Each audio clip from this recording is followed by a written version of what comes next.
Have you guys ever seen someone at the gym and were like, what is this guy doing?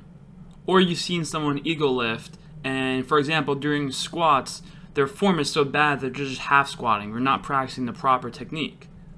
Now, a lot of the time you may think it's funny, but way more people do that than you think. And most of the time, they don't even know better. That's exactly why I'm making this video. What's up, guys? Welcome to my channel. If you're new here, my name is Greg. Today's video is going to be on the top 3 tips for all compound lifts. So let's get right into it.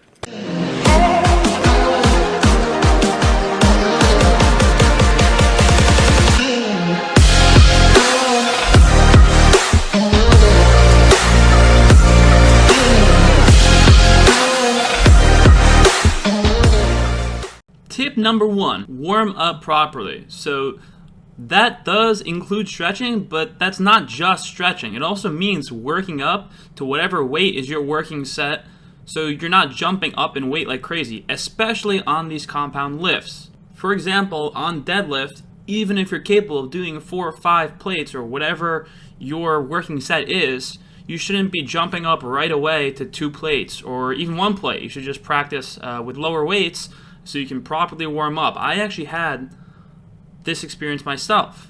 I was more arrogant and I thought that I had the right technique and I didn't have to do the proper technique for these lower sets. I warmed up extremely fast, not the proper technique, and I injured my lower back for 4 or 5 months, causing me not to be able to squat or deadlift. And honestly, that specific day and week, I was in a world of pain. I don't think I've ever had like that much pain, like walking, sitting, lying down, doesn't matter what it was. I was just in a world of pain. And going off that point, that brings us to tip number 2, which is practicing correct technique. That means even if you have to do lower weights, even if your training plan tells you that you're going up in weight, if you can't do it, don't force yourself to sacrifice that proper technique. That also includes practicing the correct technique while you're working your way up to your working set as part of that warm-up. It's going to help you properly prepare for your working sets, especially if they're difficult or you're doing some sort of progressive training plan. So you shouldn't be sacrificing your technique just to ego lift. Doesn't matter if other people are looking at you.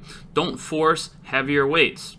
Don't do half reps or not what is intended full range of motion for whatever exercise you're doing. Everyone's seen professional athletes practice, and maybe some of you have played sports when you were younger.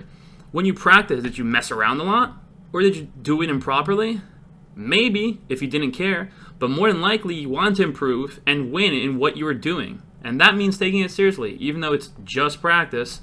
So when it's game time, whatever sport that was, you'd be able to accomplish it that much easier.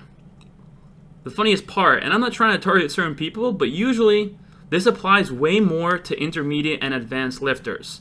So they don't follow these tips more than beginners because they think they know it or can just run through without the correct technique for lower weight, and if they're not at their working set yet.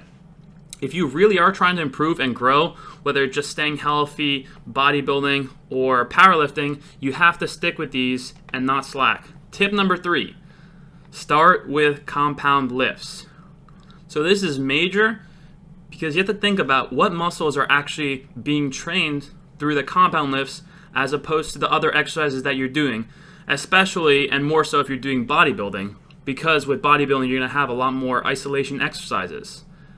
The exercises that are easier to slip up on, get injured, and take more energy / effort are 99% of the time a compound lift as opposed to isolation exercises.